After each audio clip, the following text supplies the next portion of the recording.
Hola, buenas tardes, ¿cómo están? Bienvenidos a mi canal. La semana pasada comenzamos una miniserie dedicada a el concepto de las cuatro estaciones en Japón. Bueno, la verdad ya la habíamos comenzado hace algunas semanas anteriores, estableciendo esto de que las cuatro estaciones y su manifestación, como las vemos en la actualidad en Japón, no son tanto un reflejo de la climatología o de la geografía japonesa, sino más bien un constructo social, literario, cultural que se fue formando a través de los siglos y cuyo origen, podríamos decir, o cuyas raíces se pueden rastrear hasta el periodo Nara. Vemos un poquito de esto en el Manyoshu, la primera antología de poesía autóctona japonesa, pero ya lo vemos consolidado en el Kokin Wakashu, la primera antología imperial.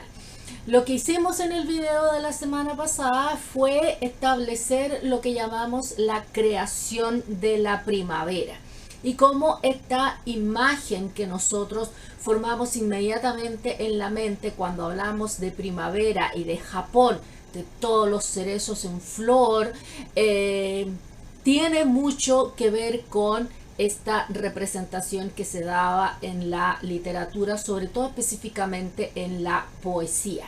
Pues bien, esta semana seguiremos este tema con la creación del verano, considerada una de las estaciones desagradables, por decirlos de alguna manera, y entonces cómo los japoneses en su literatura y sobre todo en su poesía enfrentan la representación de esta estación compleja, por decir lo mínimo. Así que vámonos con el video.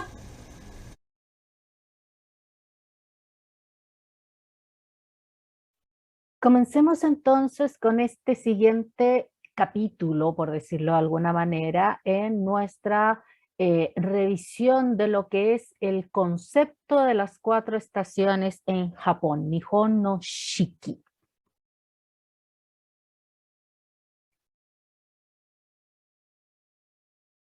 Como ya habíamos visto, tenemos estas imágenes que están en la mente colectiva en Japón, pero que incluso ha traspasado las fronteras y todos quienes ya sea estén interesados en la literatura japonesa, en el manga, en el anime, en el arte marcial, etcétera, van a asociar también por la influencia que esta cultura tiene en nosotros y como comentamos hace un par de videos, incluso está comenzando a influenciar cómo personas de otros países perciben sus estaciones, aun cuando estas no se manifiesten de esa manera exacta en sus lugares de residencia.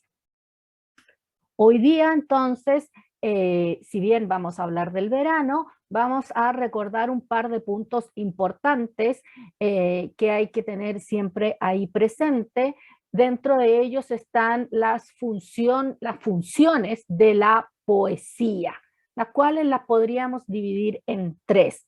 Expresar emociones o pensamientos directamente.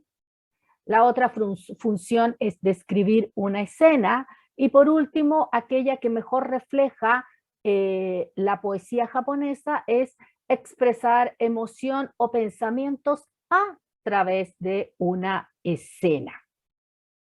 Como dijimos, si bien en el Manyoshu, la primera antología de poesía autóctona japonesa, cuando decimos autóctona nos referimos a que ya no sigue el marco referencial chino. Entonces, si bien en esta antología ya tenemos un atisbo de el intento por codificar la manifestación de las estaciones, no es hasta el periodo Heian y sobre todo el Kokin Wakashi, la primera antología imperial, donde ya vemos esta codificación, esta clasificación. Se nota, por ejemplo, en que teniendo en cuenta que el Kokin Wakashu es una antología que está tematizada, o sea, cada rollo está dedicado a un tema específico, y vemos que de sus 20 rollos, los primeros 6 están dedicados a las estaciones, el 1 y 2 a la primavera, el rollo 3, que es el que vamos a revisar hoy día, al verano, los rollos 4 y 5 al otoño y el rollo 6 al invierno. También dijimos que aquí ya podíamos ir notando una característica interesante en este contraposición que hemos dicho entre lo que es la climatología, la geografía, lo que podríamos llamar la realidad versus la representación literaria, es que si bien en Japón el verano ocupa una porción importante del año, el invierno también, hay sin embargo un énfasis en las estaciones intermedias. Vemos acá que tanto primavera y otoño tienen el triple, incluso un poquito más, de poemas que las estaciones verano e invierno. Estas las podríamos considerar como estaciones desagradables. Entonces, ¿qué es lo que decide hacer la literatura, la poesía, la sociedad, incluso en la representación de estas estaciones desagradables? Pues bien, lo que se decide es representarla como debería ser, o sea, la idealización del verano, la idealización del invierno y no como realmente las estaciones se manifiestan en la naturaleza. Por poner un ejemplo, el verano, donde en Japón tenemos no solo el tema del calor, sino que en verano se da la temporada de lluvias y eso significa que tenemos una humedad muy importante, por lo tanto, el verano siempre ha sido una estación muy compleja, muy difícil de sobrellevar. Entonces, ¿cómo la podríamos presentar de manera idealizada? Pues entonces obviamos el día donde se nota las características más desagradables y nos centramos en la noche. Y también todas las artes en las cuales podemos ver el uso de las estaciones se enfocan, por lo tanto, en dar esta imagen idealizada. Lo vemos, por ejemplo, en el wagashi. Los wagashi son los dulces tradicionales japoneses, en el ikebana, el arreglo floral tradicional, por supuesto, en la ceremonia del té, en los jardines secos, o kare zansui, en la arquitectura palaciega o shinden-zukuri. Todas estas representaciones tenían por objetivo proveer una sensación de frescura en el verano, si bien esa frescura no es necesariamente una representación de la realidad.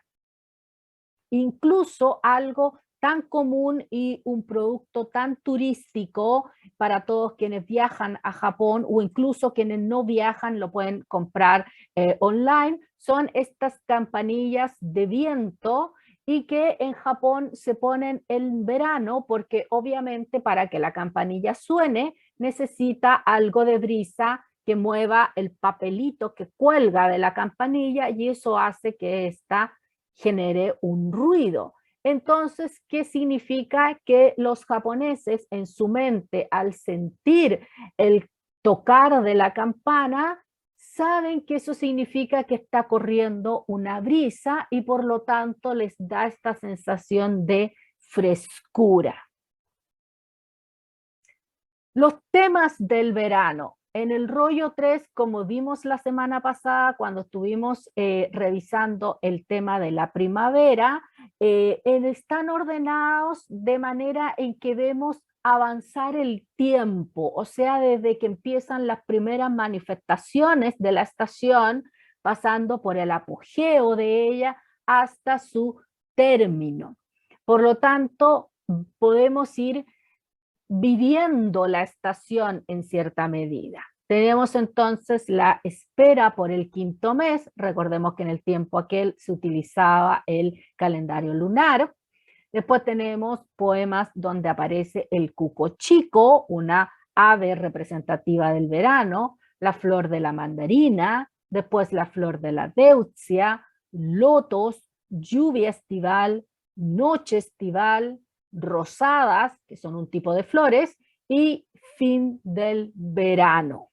O sea, una vez más vemos cómo vamos avanzando con la antología y los poemas a través de cada una de las estaciones. Entonces, vamos ya a revisar los poemas que trajimos hoy día para ejemplificar lo que llamamos la creación del verano, el cual abarcaba desde el cuarto mes y hasta durante el sexto mes, si lo traspasamos eso al calendario que utilizamos en la actualidad, sería 5 de mayo al 6 de agosto.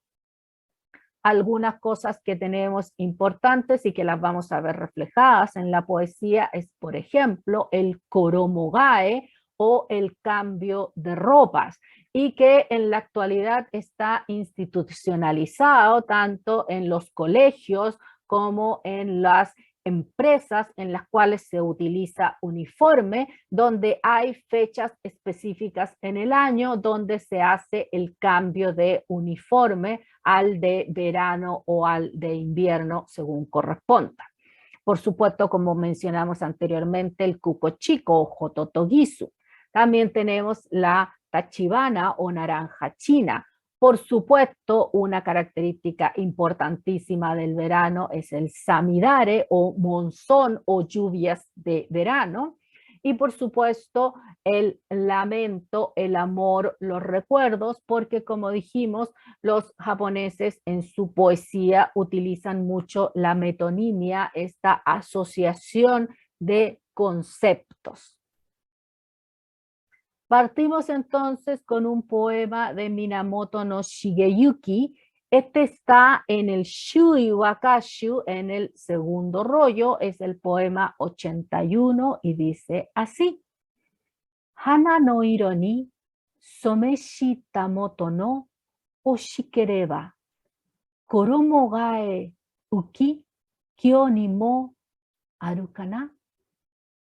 Si lamento cambiar mis mangas teñidas del color de las flores, hoy también lo lamento.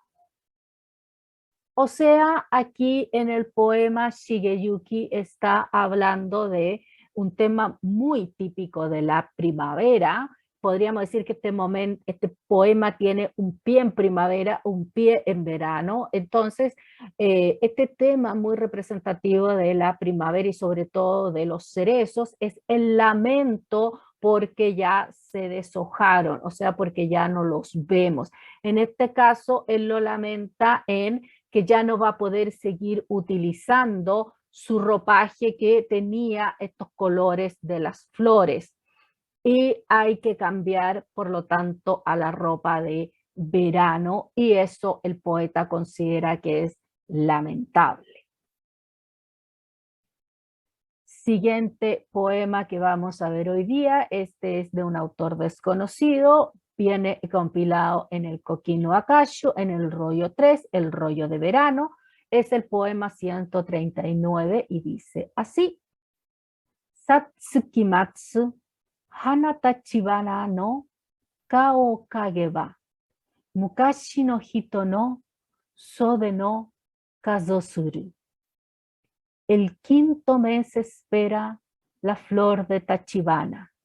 Si su aroma oliese, sería como oler la manga de un antiguo amor. Acá vemos lo que dijimos de la asociación de conceptos En este caso, la estación del verano, representada en esta flor de tachibana y sobre todo en su aroma, con el tema de los recuerdos. ¿Ya? El verano era una estación asociada con los recuerdos, con los lamentos por amores pasados también.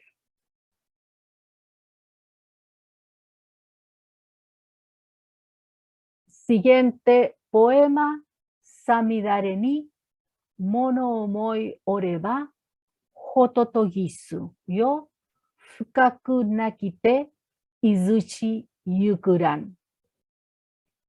Este es un poema de Kino Tomonori que también está en el tercer rollo, el rollo de verano del Kokinu Akashu, con el número 153. Mientras cae la lluvia del quinto mes, divago, cuco chico. A medianoche cantas, ¿y a dónde vuelas? Acá entonces vemos también otra de las cosas que mencionamos en nuestro video de la semana pasada, de esa empatía con la naturaleza, en el sentido de sentirnos representados. En este caso, el poeta se asimila en cierta medida con el cuco chico e imagina que el cuco chico probablemente también sufre por amor.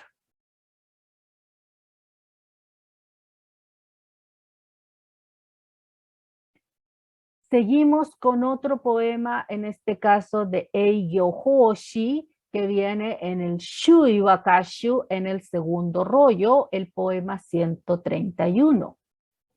Matsukage no iwai no mizu o musubitsutsu, natsu naki toshi to omohikeru kana. Recogiendo agua en mis manos, a la sombra de los pinos pienso en un año sin verano. Y acá entonces tenemos lo que dijimos que se trata de representar no la estación, dado que es una estación compleja, desagradable, como dijimos, el verano, entonces se trata de representar de manera idealizada. En este caso, el agua y la sombra de los pinos evidentemente dan una sensación de frescura. Eso es lo que trata de transmitirse a través del poema.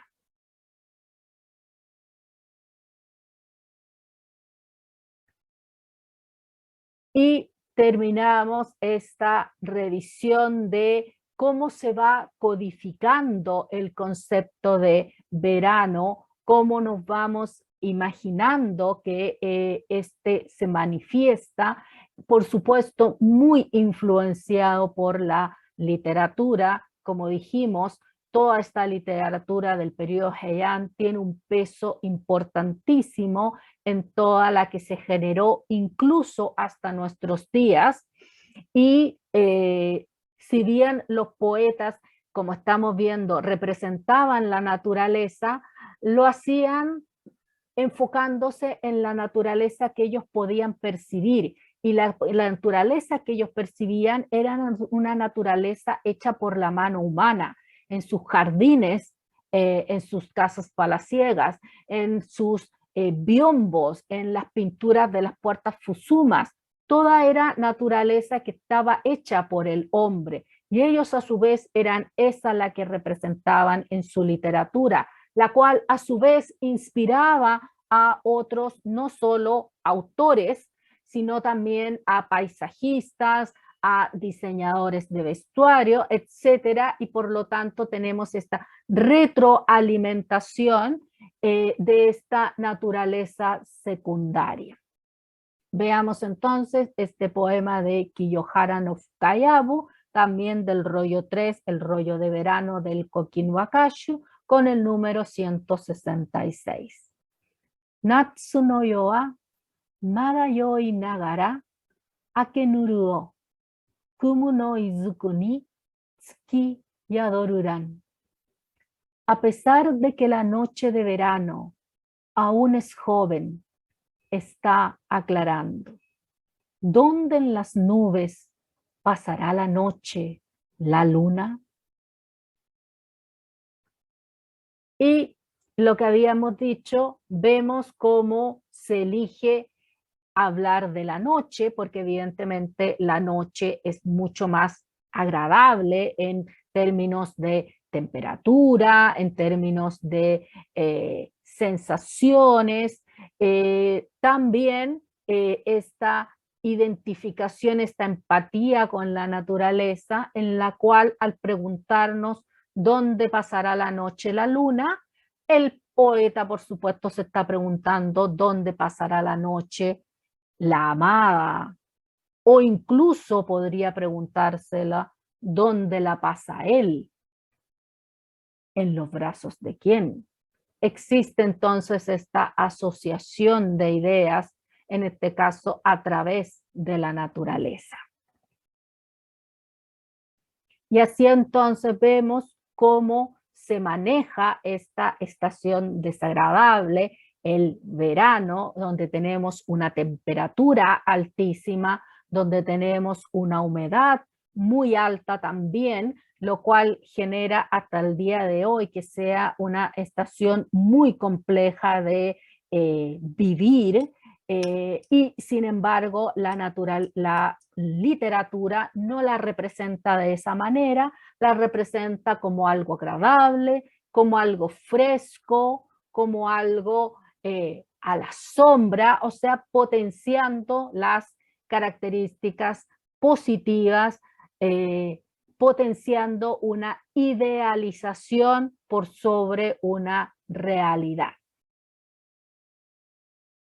Y bien, espero que hayan encontrado interesante ir viendo cómo se fue gestando el concepto de el verano y su representación hace ya tanto tiempo, y que lo vemos reflejado en el día a día de los japoneses, y por supuesto influencia también a su vez a todos quienes tenemos interés en esta cultura y nos vamos acercando a ella y vamos profundizando cada vez más, incluso a veces sin darnos cuenta. Les recuerdo que se suscriban al canal si es que todavía no lo han hecho, que le den like al video y que por supuesto lo compartan con todos quienes ustedes crean que les pueda interesar. Me despido entonces por esta semana, deseándoles a todos que estén muy bien y nos vemos el próximo martes. Bye bye.